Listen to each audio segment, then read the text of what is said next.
reading, the congregational connection, the chalice laying, and then the invocation. Oh, some silence.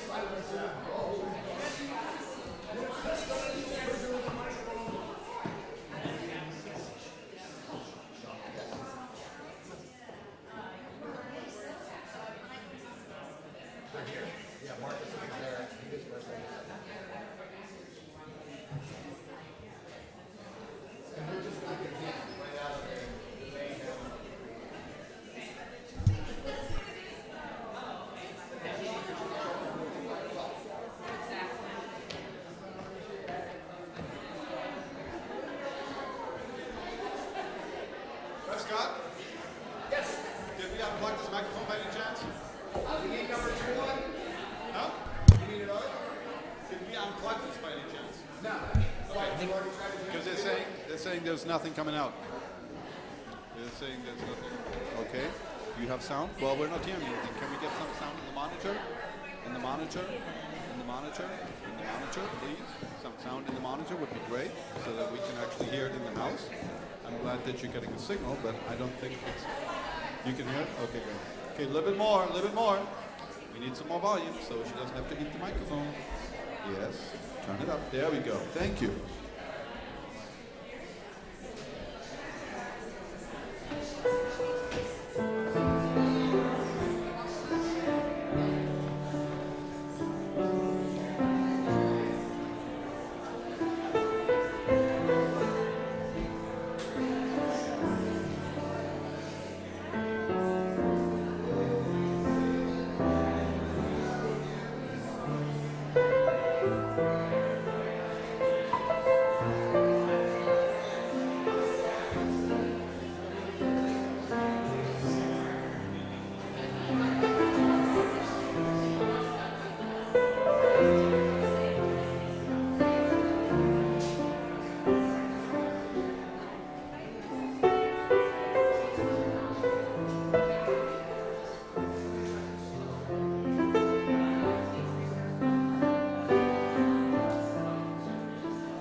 Now it is? There we go.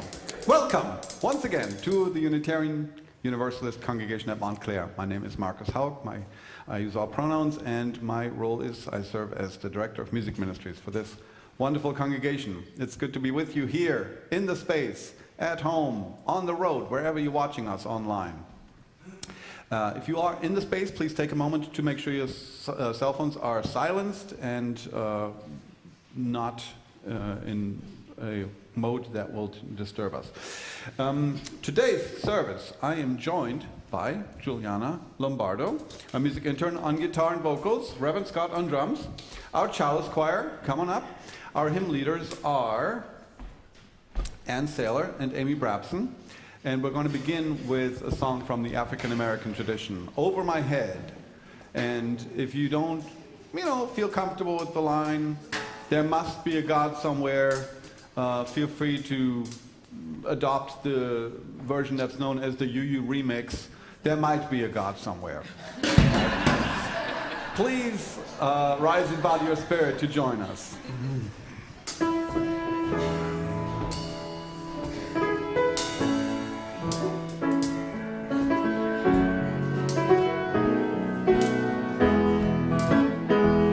Over my head, I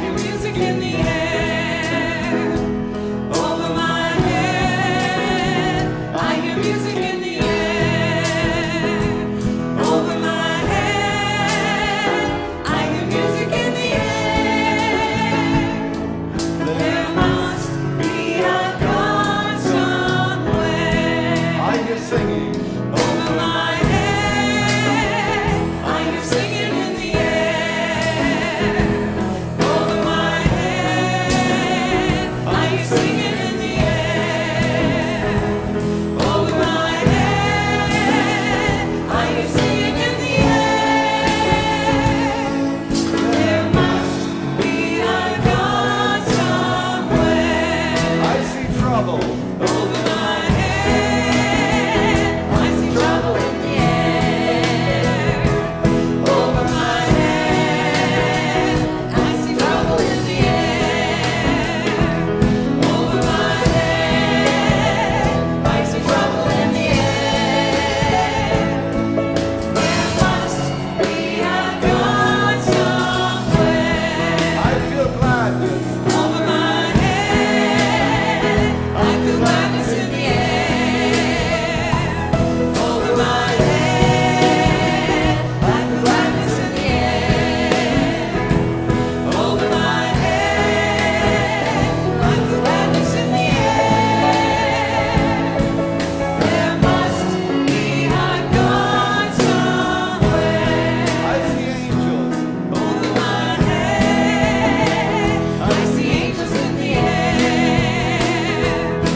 Hello. I'm Laura Anthony. My pronouns are they and them, and I'm serving as today's liturgist. Whoever you are, wherever you come from, whatever age, ability, history, identity, gender, or sexual orientation, you are welcome to bring your full self here. And no matter how you identify, if you identify yourself as a father, we celebrate you. Grounded in faith, we come together to nurture the soul, inspire hope, and bring into being a more just and loving world. We live stream our services. While we cannot guarantee that you are not caught on camera, it is our intention to focus our cameras on our worship leaders and musicians. If you desire a camera-free zone, please see a greeter who will escort you there. We would like to thank our out front members for providing the chancel display for our June services on the theme of delight. It is delightful. Please see your This Week at UUCM bulletin for other important information. In the spirit of community and hospitality, let us reach out to one another and share the gift of welcome.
All right, it's time for you.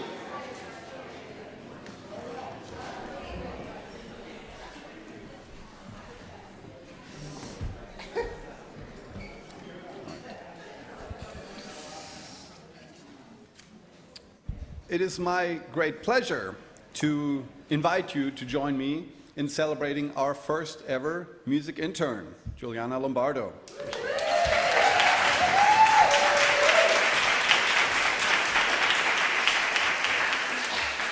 For the past 12 months, Juliana has participated in staff meetings and worship planning, contributed ideas to discussions, played guitar and sung on Sunday mornings, recruited and rehearsed teenagers for the Music at the Coming of Age service in May, and so many more things.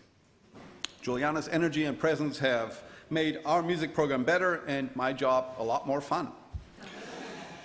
In addition, as Reverend Scott recently pointed out, it was incredibly thoughtful of her to have a baby during this congregational year. Thank you very much. Clara continues to remind us of what is truly important in life. An important difference between the ministerial and the music interns is that while intern Sabrina is going to leave us, Juliana was and remains a member of this congregation. This is a blessing because she will continue to be present in and contribute to the community. It is also a challenge because we have clearly defined boundaries between staff and members that help us all know how to engage with one another and prevent misunderstandings. As Juliana is stepping down from her role as music intern, we recognize that she and the rest of us will need some time to redefine those boundaries. And this is going to require sensitivity and trust. And I'm confident that we will be able to navigate this transition together in a healthy way.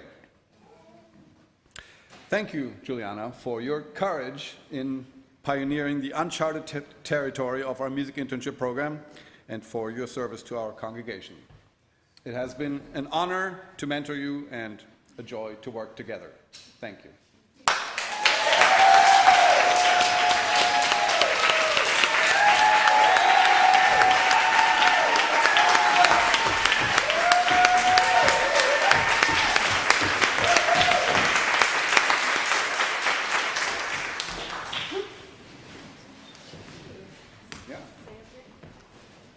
Sure, you can stay up here, Juliana.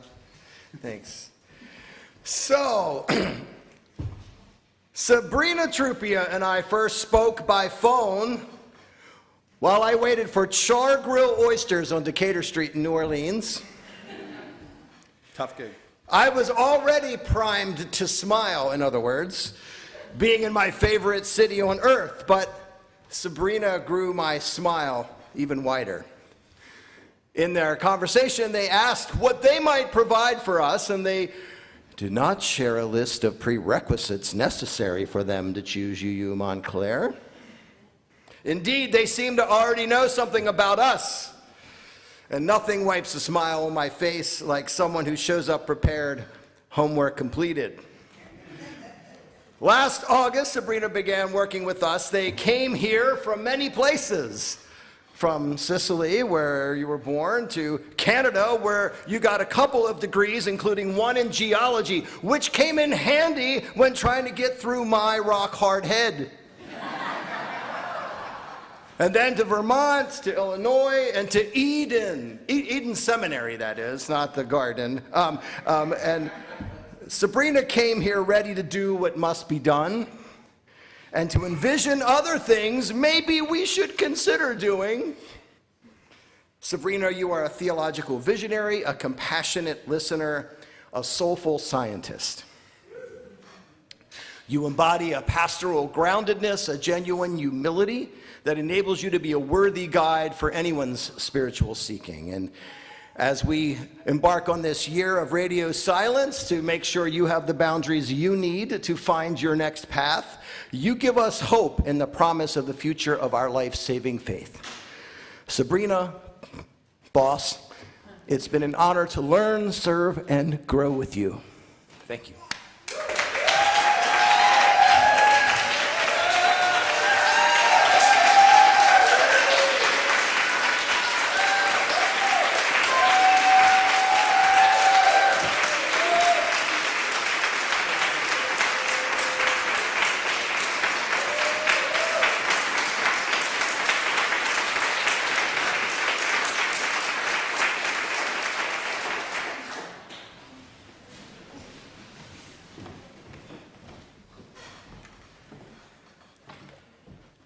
Our community is held by a covenant and a dedication to build the beloved community.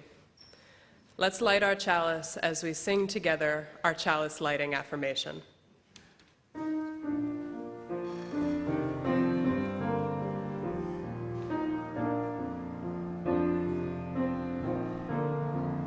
Let us open our senses to take in the beauty.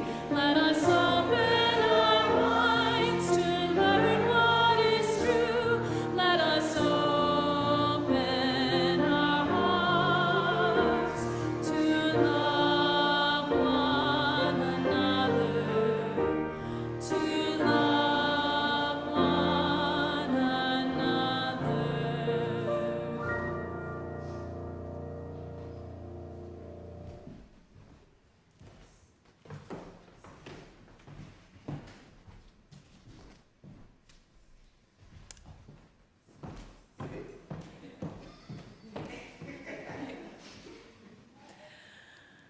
Take a moment to relish that something beautiful happens here week after week.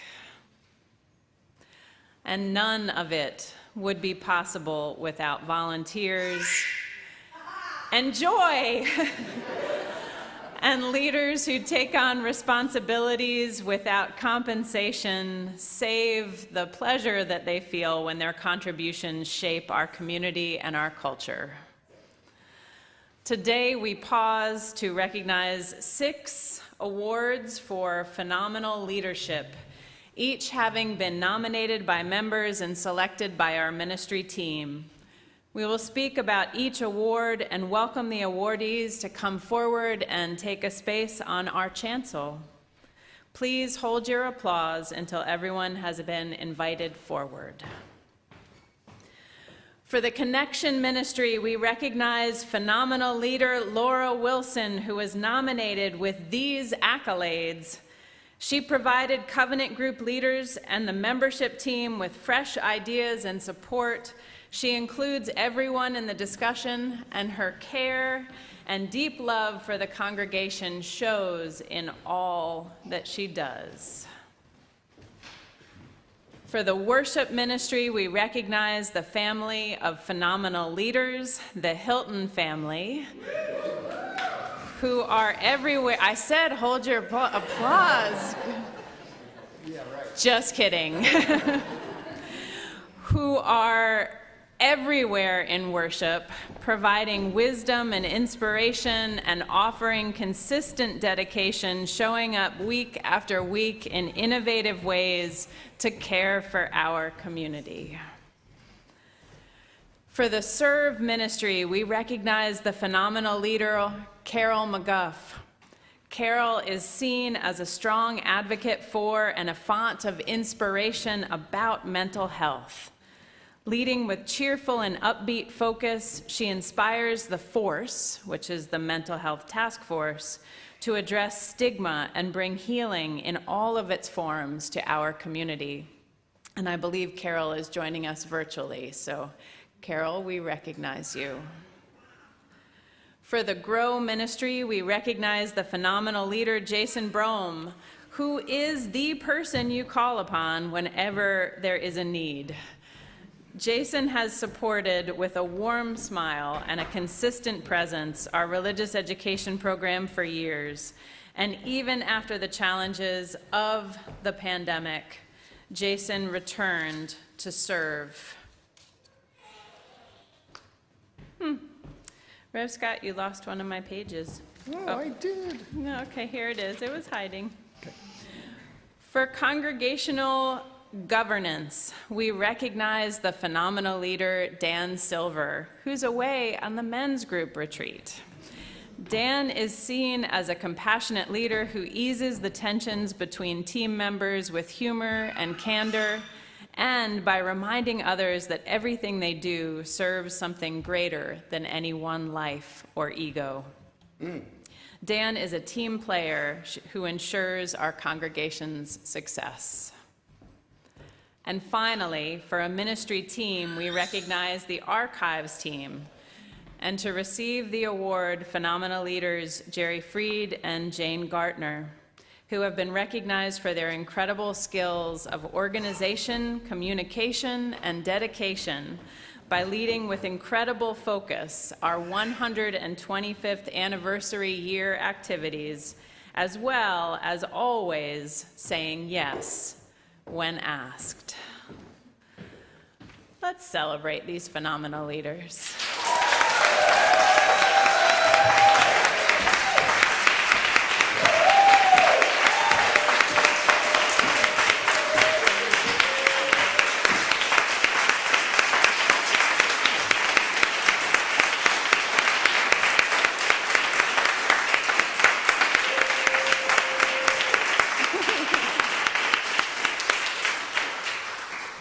Thank you for everything you have done and continue to do to serve.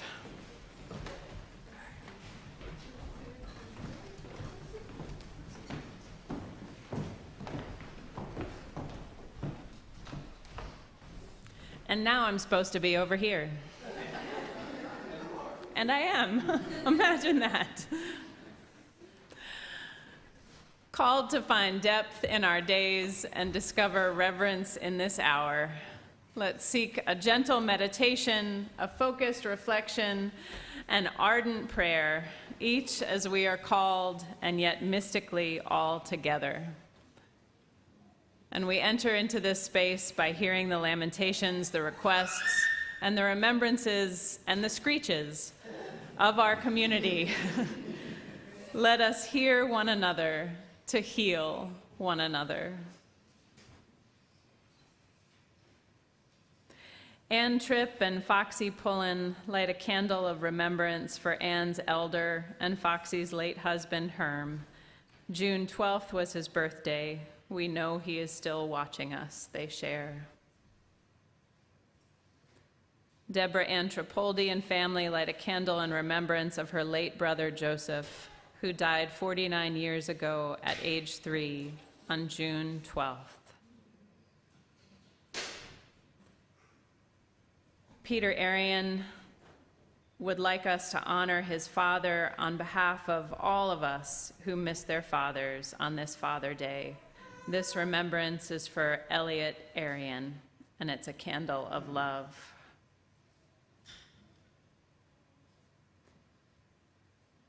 This candle of love is a remembrance for Howard. Happy Father's Day in heaven, Dad.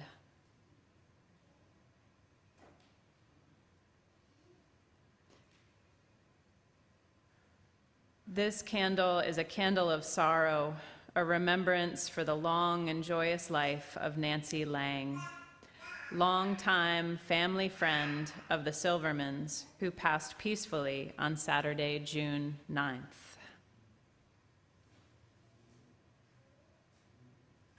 We light this next candle for the people in Perryton, Texas, where a tornado touched down on Thursday, killing several, wounding dozens, and doing much damage. Edward Navarre lights a candle of gratitude for the ministers, staff, and congregation of UUCM. And Ed says thank you for caring for his spouse, Intern Minister Sabrina, while they have been away from home, and for holding them in the transformative power of 125 years of relentless love. We light this next candle to share that on Tuesday, the Board of Trustees voted unanimously to ordain Sabrina Trupia.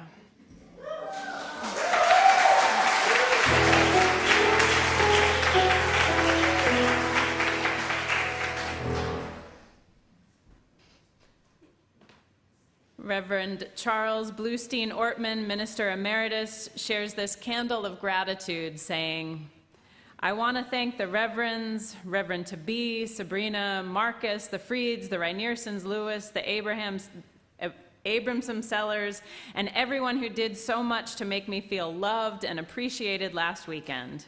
It was a most amazing experience that I will hold in my heart as I hold our shared ministry of 20 years for the rest of my life. Thank you for having me back as part of your 125th anniversary. Yeah. And we light this final candle for the joys and sorrows that are deeply felt but have not been spoken aloud. May we hold this silence as this silence holds us.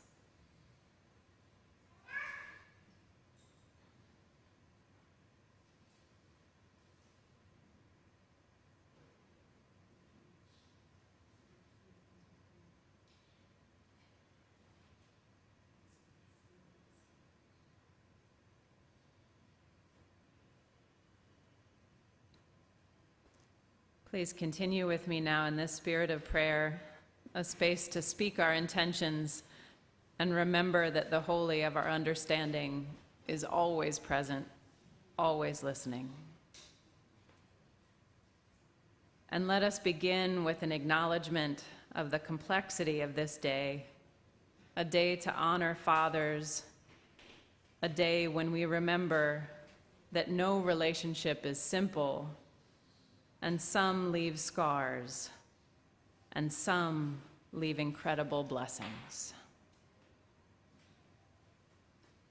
Acknowledging, we turn to gratitude for all who have fathered our truth into being.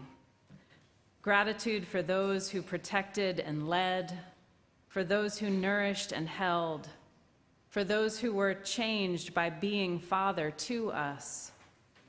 Gratitude for the ways we have been changed in ways commensurate with our spirits by the fathers who guided, advocated, loved. And we pause now to hold a space of grief for those who are mourning, either in grief for what was and what is now gone, or in grief for what never was, what could not be. We acknowledge our grief, and if we have them, we acknowledge our wounds, knowing that healing is possible, always possible, always.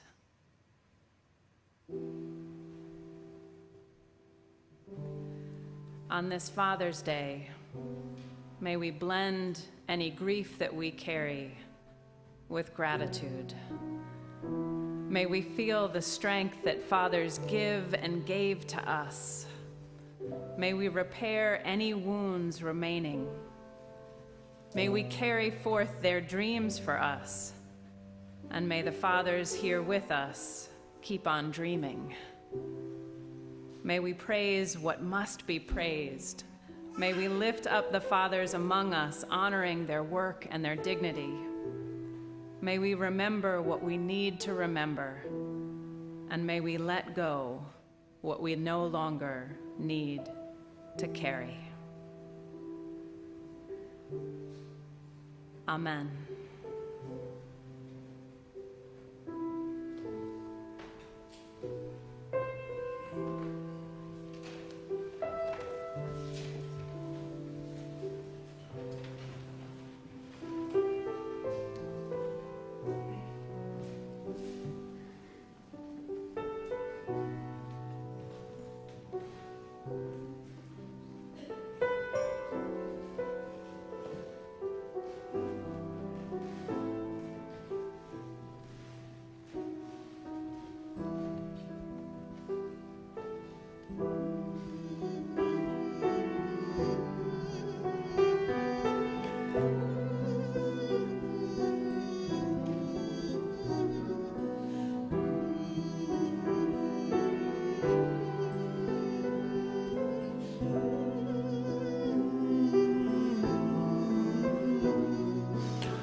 Still and present, we consider our many gifts and the way they call us to generosity. 80% of our offering will serve our congregation, and 20% will serve Youth Function Over Form, a New Jersey-based nonprofit organization with a focused mission to create prison-free futures for our youth.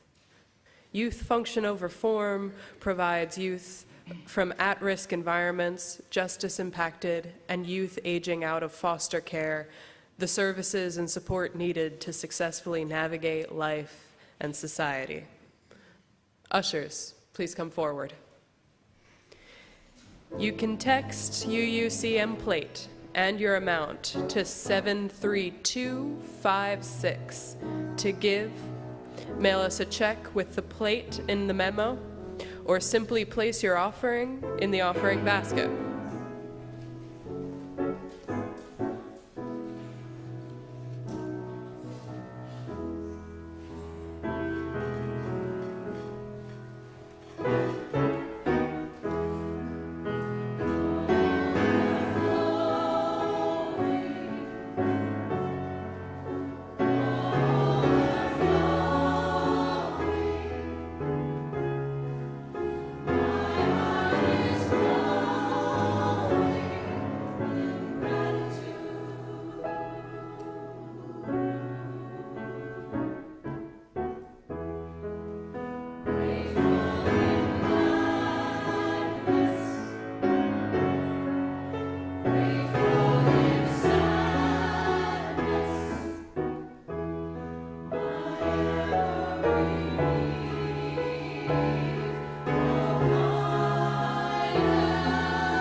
Spirit is,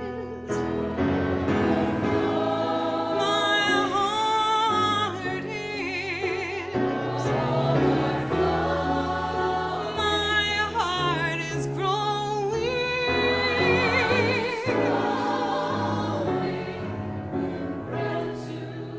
in gratitude, grateful in gladness.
All of these gifts are worthy, and they are all received with love.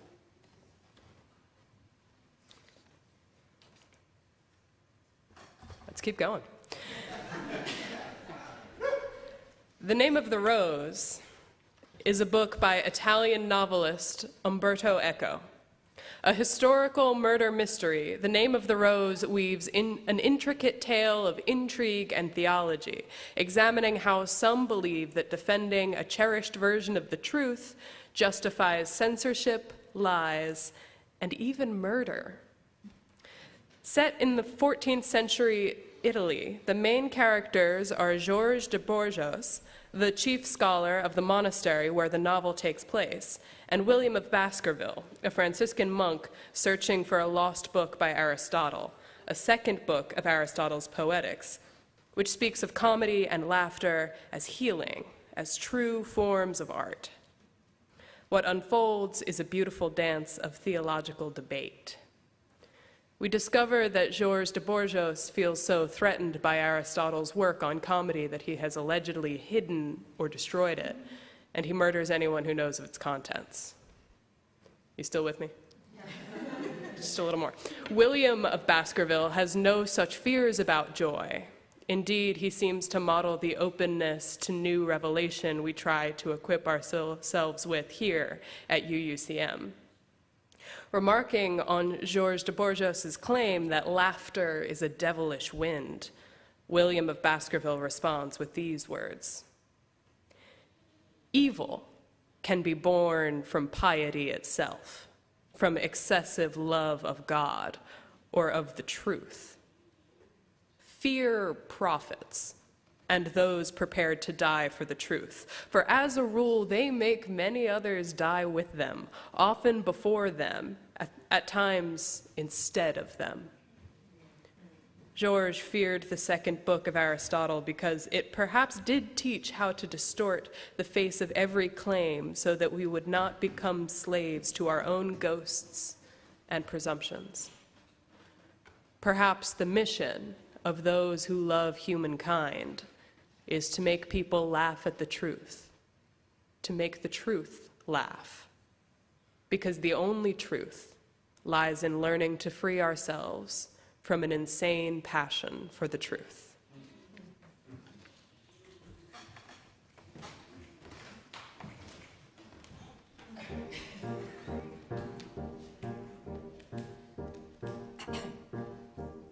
I am the very model of a modern Unitarian, far broader than a Catholic, Hindu, Jew, or Presbyterian. I know the world's religions and can trace their roots historical, from Moses up to Channing, all in order categorical. I'm very well acquainted, too, with theories theological. On existential questions, I am always wholly logical. About most any problem, I am teeming with a lot of views. I'm full of fine ideas that should fill our sad and empty pews.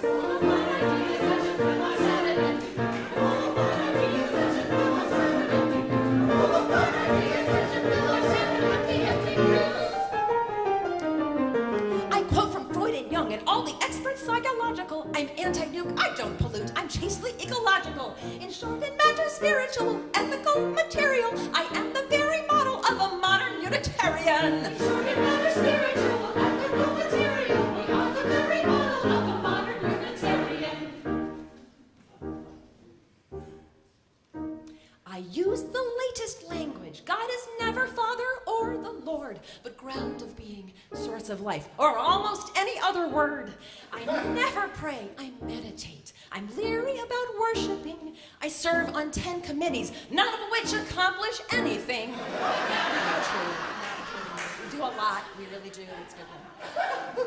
I give to worthy causes and I drive a gas-conserving car. I have good UU principles, although I'm not sure what they are. I'm open to opinions of profound or broad variety, unless they're too conservative or smack of righteous piety. Unless they're too conservative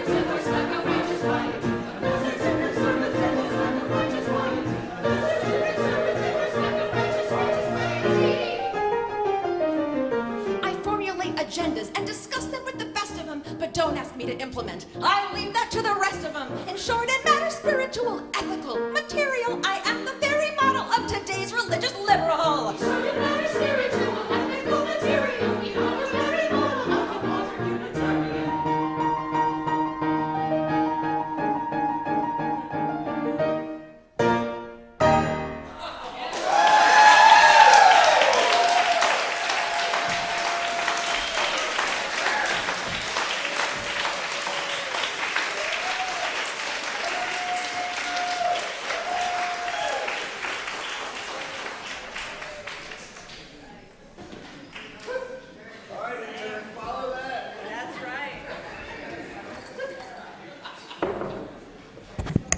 And we're going to follow that up, right?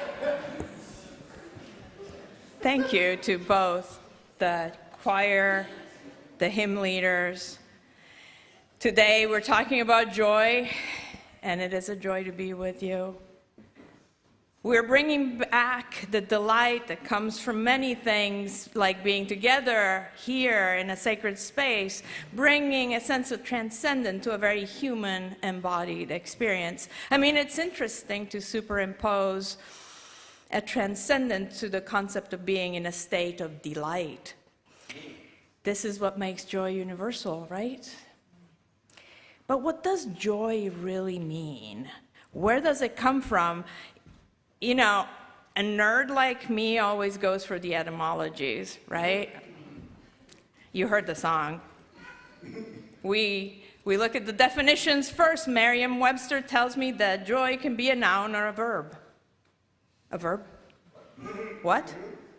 Turns out when it is a verb, it is used a little bit like the verb rejoice, to experience great pleasure or delight. That usage is a bit archaic. As a noun, joy means, according to Merriam-Webster, the emotion evoked by well-being, success, good fortune, or by the prospect of possessing what one desires, the expression or exhibition of such emotion, a state of happiness, blah, blah, blah. I mean, yes to all of these, and yet none of these explanations, synonyms, etymologies hit it right with me, because I think it's a usage issue. I mean, joy to the world, make a joyful noise, rejoice in the Lord always. You hear it, right? The most common usage of joy is in a religious sense, and especially in the Christian tradition.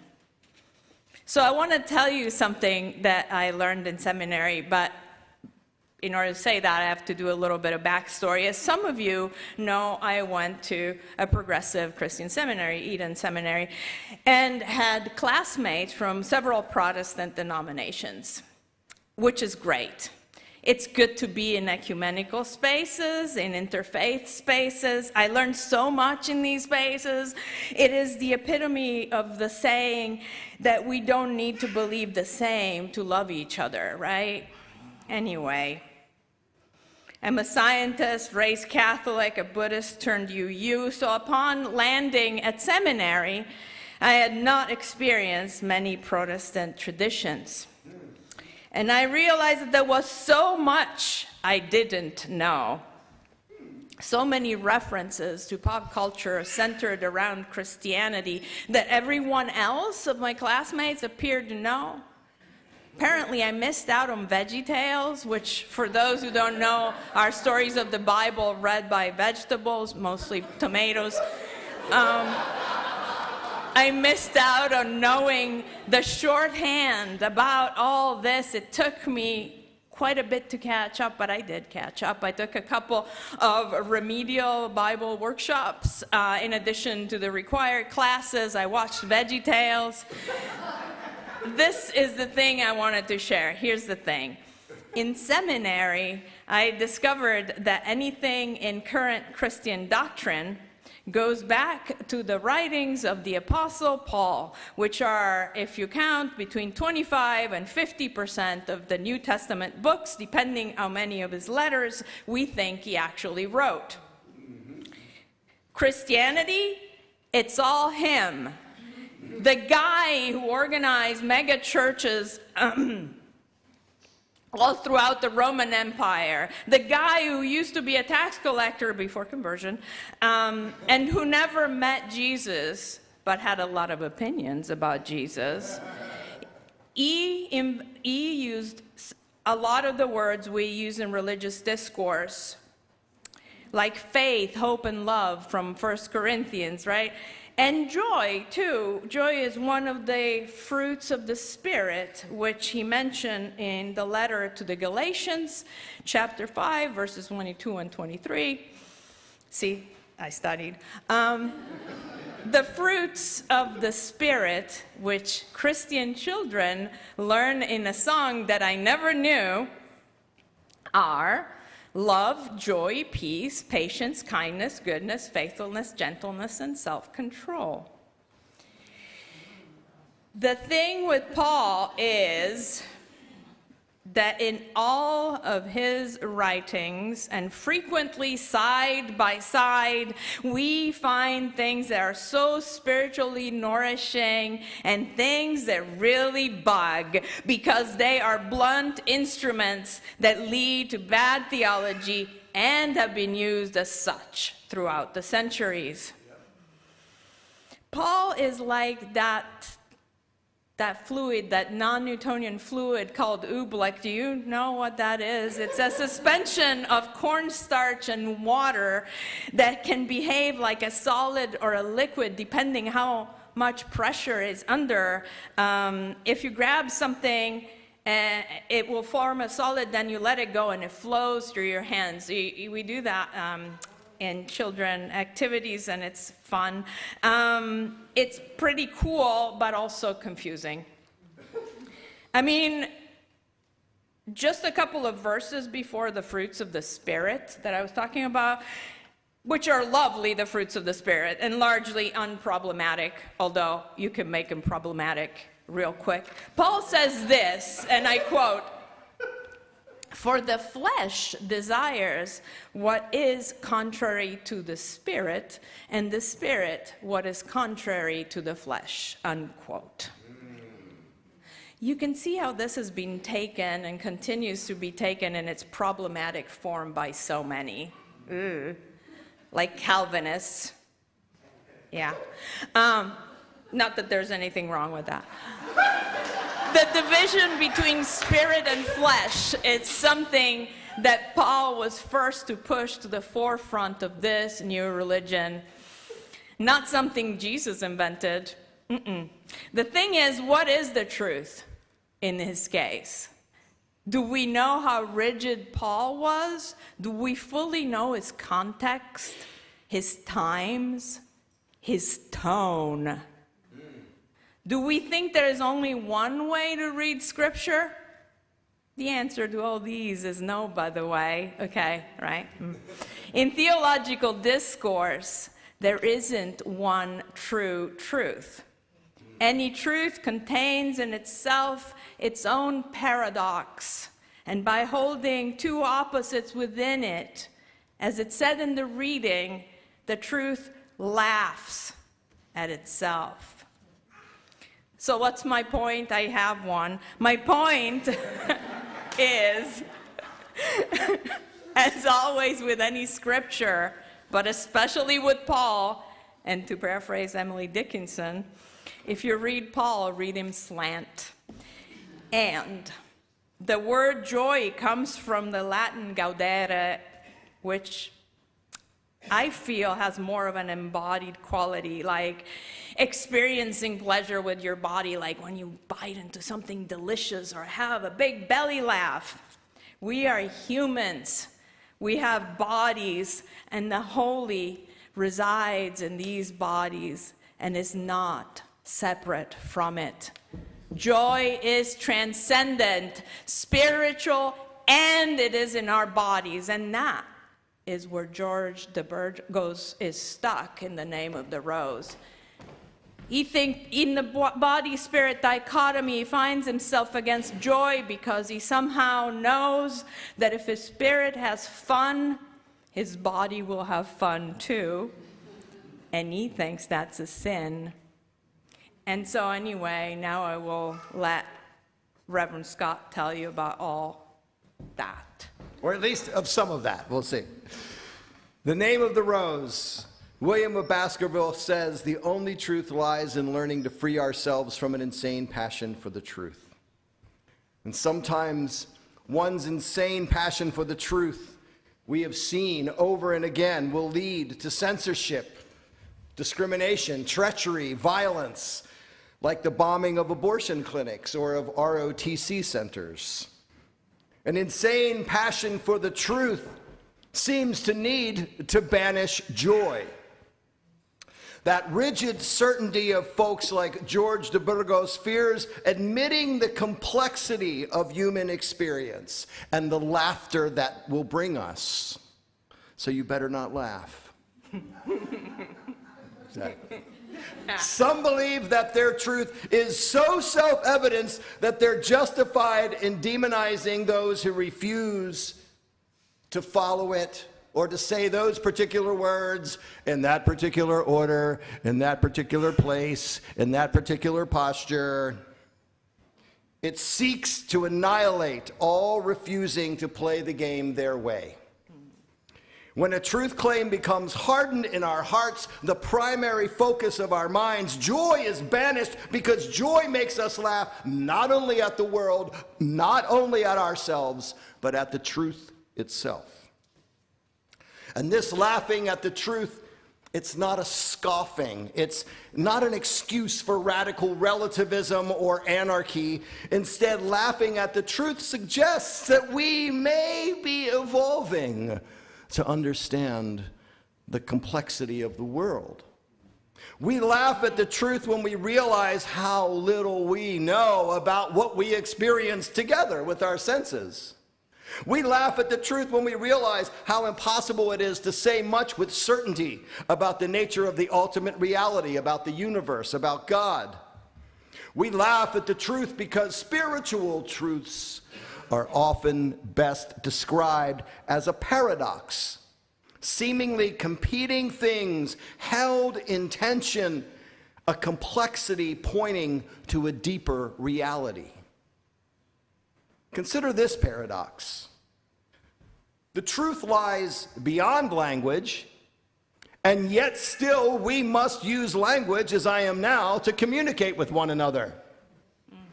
The beauty of what we encounter can be described with words, but it cannot be contained in words. Words are merely pointers, symbols that we have agreed will share certain meanings and ideas and stories. Consider these words. The word purple is not. It's not purple. Oh, unless you spelled it with a purple marker, but the letters P-U-R-P-L-E are not the color purple, even when they're written with purple ink. The word purple isn't, even when it is. Right about now, you might be searching for a Tylenol. The word purple isn't, even when it is. The conceptual journey of the Spirit is rich and complex. So let's try a little experiment. I want you to think of specific examples of something that you would find scary. Just think of a couple.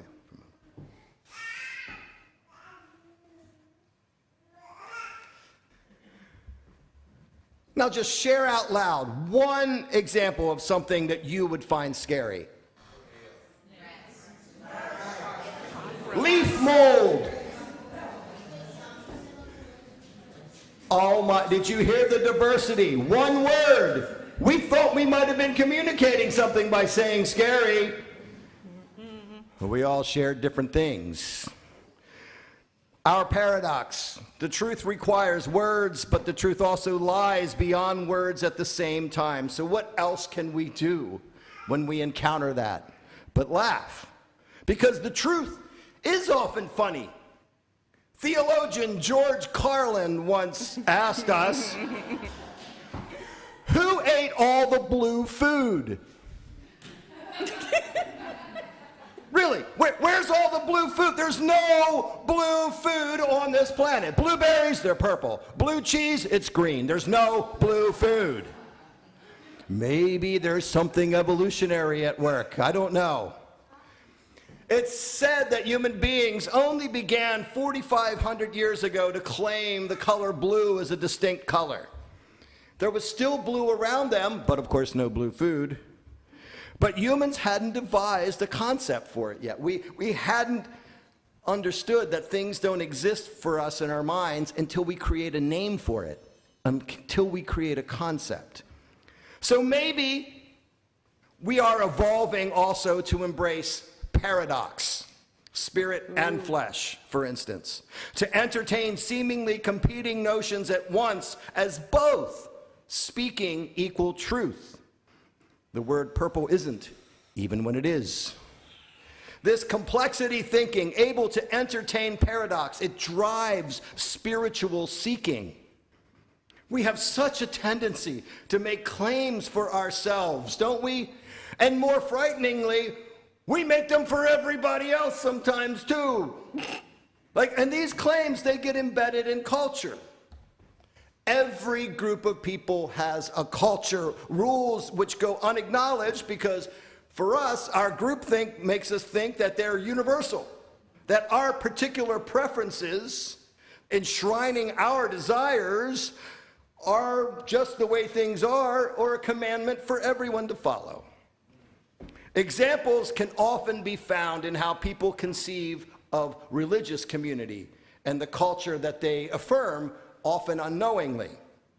I visited a congregation once that told the men to remove their hats. And because I'm who I am, I said, "Why are you asking them that?" And he said, "It's disrespectful to wear hats in church." And I said, "Well, what about Muslims or Jews who can't come into their houses of worship without something covering their head? Or Easter bonnets or black church?" Sadly, this man did not laugh when I asked him this question. Another congregation warned me that, we don't clap here. And I asked why, because that's how I am. And they said it chases away the spirit. And I said, well, what about the spirit of beauty and appreciation that moves us to embody joy by clapping, showing love from our pew? This person, too, did not laugh. Another one said, God only enters when we're silent. And I said, because I do this, aren't we told to make a joyful noise before the Lord? And what about praying or singing or just the simple human eruption of joy and praise? Again, no laughter. Now, there's nothing wrong with hatless, noiseless, no clap worship. It's not for me. But don't go telling everyone that God says it has to be this way or that somehow it's not real worship. That is something that folks bring. Own your preference, the way that you feel connected and reverent. But it's not true for everyone. So there are at least as many ways to be reverent as there are people in this room. We all approach it differently, we all engage it differently and feel it differently. Diversity, complexity. These things bring the truth closer. And the closer the truth comes to us, it's like it's tickling us, the more likely we are to laugh. And that is why we model joy here. To give you permission to feel, to laugh, to rejoice with us. So beware anyone who fears laughter because they fear the truth. And they may be willing to take us down dangerous paths in service to some obsessed passion for what they think is the truth. So acknowledging the limits of language, the paradox that we must use language anyhow, Sabrina and I are going to respond to a couple of questions. So the first question we're going to respond to is, what is not joy? Joy is not performative. For example, today is Father's Day, and there are many for whom this is not a joyful occasion. Same for Mother's Day, Christmas, Valentine's Day, or the weekend. Any seemingly mandated occasion where we feel obligated to put up a joyful front when we're not feeling it. Being right at the sake of all else is not joy. Puritanism is joy's opposite. Rigidity, arrogance, violence, manipulation, control, excess, titillation, ignorance, and cynicism, these are not joy. So what is joy, intern? Well, joy is like happiness, but transcendent. It is not simply based on an emotional state because it transcends mere emotion. Joy is flow, the sense of being at one with the universe. And as such, it is a fruit of being grounded spiritually. So maybe Paul was right. Joy is a spiritual discipline, often felt more effectively in community. Children's laughter, a lover's touch, honing a craft like a musical instrument. Laughter at the complexity, the paradox, the sheer impossibility of knowing it all. To be here now is joy. And how is joy nurtured? By letting go. Don't try to grasp at joy. Just welcome it. And practice joy. Joy, it's like music and exercise, like ethical imagination and I guess even calculus. It takes practice. Exercise your joy muscles and seek joy where and when you can. And as the intern taught us that joy is also a verb, how can we joy more often? We joy by being aware of the little things, by being open to receiving, by knowing that we're all a part of the interconnected web of all existence where we can all joy together. And struggling together to overcome our differences, to engage even conflict in healthy ways, this is another way to joy. So long as we protect ourselves from damage, joy comes on the other side as a release once we have wrestled with life's trials. We joy by showing up, putting up, staying up, laughing, even sometimes as we weep. Amen.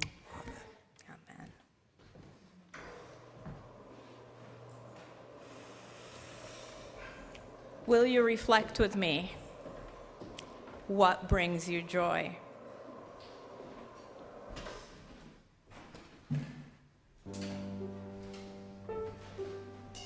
Our closing hymn is This Joy.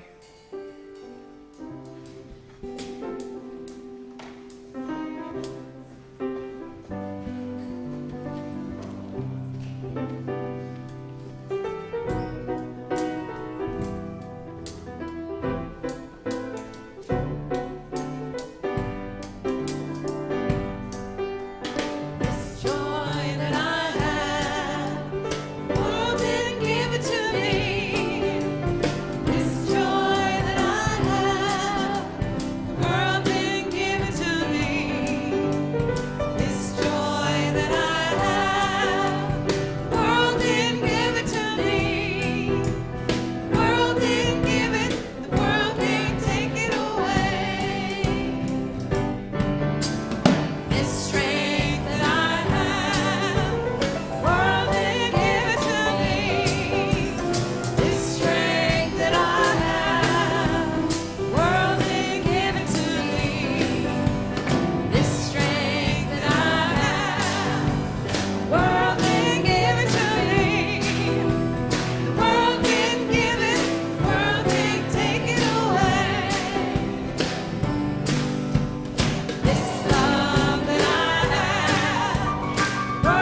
journey of the spirit and the flesh is rich and complex. And it is filled with paradox, like, Who ate all the blue food? or the word purple isn't, even when it is. Beware anyone in leadership who fears or banishes joy. Because joy is a fruit of the spirit and the flesh. So exercise your joy muscles. And live into a deeper reality, one that saves and heals and serves and laughs while seeking understanding and spreading compassion. May we joy this world towards collective liberation. Amen.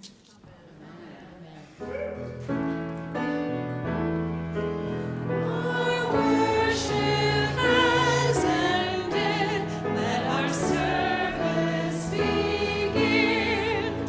Go in peace. Go in joy. Go in love. We sang it right there. We do every Sunday. Go in joy. Yeah. I don't know if I even noticed that until then. Let's go in gratitude as well, saying thank you to our tech team, to our greeters, to the musicians, to the choir, to everybody who made this possible.